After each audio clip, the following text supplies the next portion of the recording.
Halo semuanya, selamat datang di analisis mendalam kita hari ini. Seringkali kan kita mikir kalau yang namanya Enterprise Risk Management atau ERM itu cuma teori akademis yang ngebosenin, cuma tumpukan kertas di meja kan? Nah, hari ini kita bakal ngebongkar habis gimana teori itu kalau dieksekusi dengan benar ternyata bisa disulap jadi mesin pencetak uang yang luar biasa. Kita bakal ngebedah implementasi nyatanya lewat studi kasus PT Indonesia Kendaraan Terminal Tbk atau yang sering kita sebut IPCC. Siap-siap aja, karena pembahasan kali ini benar-benar bakal ngubah total cara pandang Anda soal risiko. Let's go! Oke, coba perhatikan angka yang satu ini. 256,51 miliar rupiah. Wow, ini bukan sekedar angka acak atau target halu ya. Ini tuh rekor pencapaian laba bersih tertinggi sepanjang masa yang berhasil dicetak oleh IPCC di tahun 2025. Pertanyaannya sekarang, di tengah kondisi ekonomi global yang lagi naik turun gak karuan, gimana ceritanya sebuah operator terminal kendaraan bisa mencetak angka sefantastis ini? Nah, pencapaian tadi bakal kerasa makin mind-blowing kalau kita lihat konteks sebenarnya di lapangan. Gini, di satu sisi, volume pasar otomotif domestik itu lagi kena pukulan telak, anjlok sampai sekitar 10%. Terus, logikanya kan perusahaan yang bergantung di sektor ini bakal ikut berdarah-darah ya kan? Tapi realitasnya, nasib IPPCC justru berbalik 180 derajat. Laba bersih mereka malah meroket tembus 20,87%. Kok bisa? Mereka malah melesat di saat kompetitor dan industrinya sendiri lagi megap-megap. Jawabannya ada di strategi manajemen risiko mereka. Jadi, ini dia peta jalan diskusi kita hari ini. Kita bakal bedah bareng-bareng teori dari minggu ke-8 sampai ke-14, terus kita lihat gimana IPCC mempraktekkan itu semua. Mulai dari bongkar rahasia sukses terminal mereka, ngebangun fondasi tata kelola, ngitung kapasitas dan identifikasi risiko, cara mereka menilai dan merespons, sampai ke gimana sih ngebangun budaya sadar risiko. Sip, langsung aja kita mulai. Bagian pertama, rahasia sukses terminal ICPC. Kita bakal lihat langsung mesin penggerak di balik anomali keuangan yang super keren ini. Kalau kita mau cari tahu kuncinya, semuanya itu bermuara pada satu metrik krusial, yaitu Risk Management Index atau RMI. Simpelnya gini, RMI ini adalah skor yang ngukur seberapa dalam sih manajemen risiko itu udah mendarah daging jadi DNA-nya suatu perusahaan. Nah, IPPC ini berhasil dapat skor 2,71. Skor ini naruh mereka di level managed. Artinya apa? Artinya buat mereka, manajemen risiko itu bukan sekedar formalitas, bukan cuma SOP usang di lemari. Ini adalah rutinitas harian yang terstandarisasi, benar-benar dijalanin, dan dipantau super ketat dari atas sampai bawah. Lanjut ke bagian kedua. Kita masuk ke materi minggu ke-8 dan 9, di mana kita bakal ngupas tuntas soal fondasi tata kelola risiko, mencakup konsep GRC, Three Lines Model, dan framework KOSO.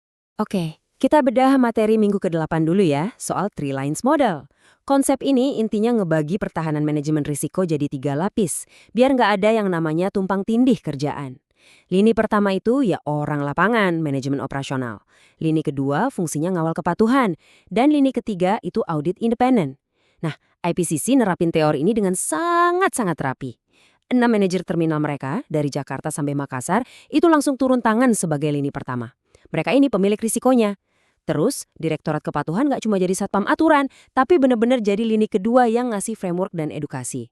Terakhir, internal audit duduk manis di lini ketiga buat ngasih jaminan objektif ke Dewan Direksi. Benar-benar textbook execution yang brilian banget. Lanjut ke minggu ke-9, yaitu framework KOSO IRM 2017. Secara teori, KOSO ini nuntut supaya manajemen risiko itu nyatu sama strategi perusahaan, bukan cuma tempelan operasional. Dan IPCS, wah, mereka mengeksekusi ini dengan sangat cantik. Mereka nge-mapping IRM ini langsung nyambung ke rencana jangka panjang perusahaan mereka. Ditambah lagi, mereka punya sistem pemantauan digital yang real-time banget, kayak PT OSC dan Praya. Ini nih yang mengcover elemen performance dan information di KOSO. Berkat integrasi ini, IPCS itu nggak cuma jago main bertahan atau defensif, tapi mereka bisa proaktif nyum peluang strategis. Contohnya, tren kendaraan listrik. Mereka udah siap jauh sebelum pesaing mereka sadar ada peluang itu. Oke, sekarang kita geser ke bagian ketiga, ngebahas materi minggu ke-10 dan 11. Di sini kita bakal lihat gimana IPCC ngukur kapasitas perut mereka, alias resiko apa aja yang sanggup mereka telan, dan gimana cara mereka nemuin resiko-resiko itu. Nah, di minggu ke-10 kan kita belajar soal risk appetite atau selera resiko. Intinya, seberapa nekat sih perusahaan mau ambil resiko demi capai target? IPCC ini punya pendekatan yang cukup unik. Di satu sisi, mereka punya kebijakan zero tolerance alias nggak ada ampun sama sekali buat yang namanya utang dan cacat keselamatan. Makanya mereka bisa jadi perusahaan yang bebas utang. Tapi, tunggu dulu. Justru karena mereka nggak punya beban utang inilah, mereka jadi punya kebebasan finansial yang luar biasa.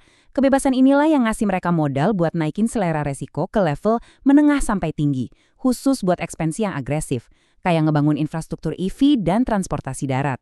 Cerdas banget kan? Terus di materi minggu ke-11 kita masuk ke identifikasi risiko. Kalau di kelas kita diajarin metain risiko pakai dua sumbu, likelihood atau seberapa sering itu bisa terjadi dan impact atau seberapa ngeri dampaknya. IPCC ngelakuin identifikasi ini benar-benar dari bawah ke atas. Misalnya gini, ancaman pasar otomotif yang lagi turun, itu dinilai likelihood dan impact-nya tinggi. Respon IPCC, mereka nggak diam aja, mereka langsung diversifikasi ke alat berat dan kendaraan listrik. Di sisi lain, ada juga risiko regulasi pelabuhan. Kemungkinannya sih kecil, tapi kalau sampai kejadian, wah kecepatannya ngasih dampak alias velocity-nya bisa langsung bikin operasi lumpuh. Makanya buat urusan regulasi, respons mereka adalah tingkat kepatuhan yang super proaktif. Bagian keempat, masuk ke materi minggu ke-12 dan 13. Setelah resiko-resiko tadi diidentifikasi, pertanyaannya adalah gimana cara mereka milih, mana yang mau diurus duluan, dan gimana cara mereka bereaksi. Ngomongin materi minggu ke-12 tentang penilaian resiko, coba deh perhatiin gimana IPCC memetakan ancaman mereka. Buat mereka, resiko keselamatan operasional itu, kalau dibiarin tanpa kontrol, masuknya langsung ke zona kritis. Artinya, hampir pasti terjadi dan dampaknya bisa fatal atau katastrofik. Nah, teori IRL emang mengharusin resiko di zona ini dapat karpet merah alias prioritas tertinggi. Dengan visualisasi pemetaan seperti ini, manajemen bisa mastiin kalau ancaman-ancaman tadi dapat suntikan dana, orang-orang terbaik, dan perhatian ekstra penuh sampai akhirnya bahaya itu bisa ditekan jadi residual risiko yang benar-benar aman buat dikendalikan. Lanjut ke minggu ke-13, kita ngomongin respons strategis. Di sini IPCC nerapin 5 opsi teoretis dengan nyaris sempurna.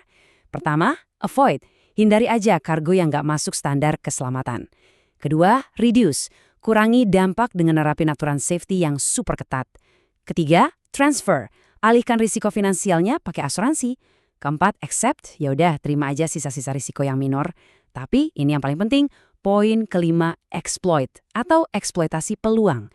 Dalam IRM modern, resiko itu nggak melulu soal bahaya, tapi juga peluang emas. Saat pasar domestik lagi anjlok, IPCC justru memperluas kapasitas layanan buat impor EV. Langkah berani mengeksploitasi inilah yang bikin kondisi pasar yang lagi berdarah-darah malah berubah jadi cuan gede buat mereka. Bagian kelima, membangun budaya sadar resiko atau materi minggu ke-14. Harus diingat ya, semua strategi canggih tadi nggak akan ada artinya kalau nggak ada budaya yang kuat di baliknya. Materi minggu ke-14 ngingetin kita satu prinsip dasar. Sekeren apapun struktur IRM, matriks atau respons yang dibuat, semuanya bakal langsung rontok kalau organisasinya nggak punya budaya sadar resiko yang mengakar. Dan budaya kayak gini jelas nggak bisa dibikin pakai sistem semalam jadi. Perjalanan panjang IPCC dari tahun 2020 membuktikan kalau kedewasaan dalam mengelola resiko itu butuh konsistensi gila-gilaan dari tahun ke tahun. Dimulai dari bongkar pasang sistem di 2020, sampai akhirnya puncaknya di 2025, mereka berhasil panen penghargaan internasional dan ngeraih skor RMI 2,71. Kalau kita baca literatur akademis, ngebangun budaya risiko itu selalu dimulai dari yang namanya tone from the top. Dan direksi IPCC udah ngasih komitmen yang tegas soal itu. Tapi tahu nggak apa katalis sebenarnya? Insentif lewat just culture, alias budaya yang adil. IPCC punya sistem whistleblowing yang ngebunuh habis-habisan budaya saling menyalahkan di kantor.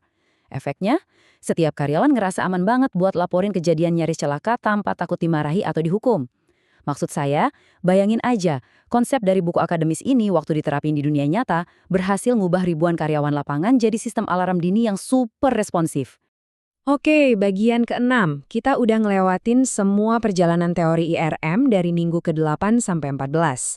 Sekarang, waktunya kita peras semua teori akademis tadi jadi kesimpulan praktis yang bisa langsung dicontek sama perusahaan lain. Nah, intisari dari semua obrolan kita hari ini ada di 7 pelajaran penting ini.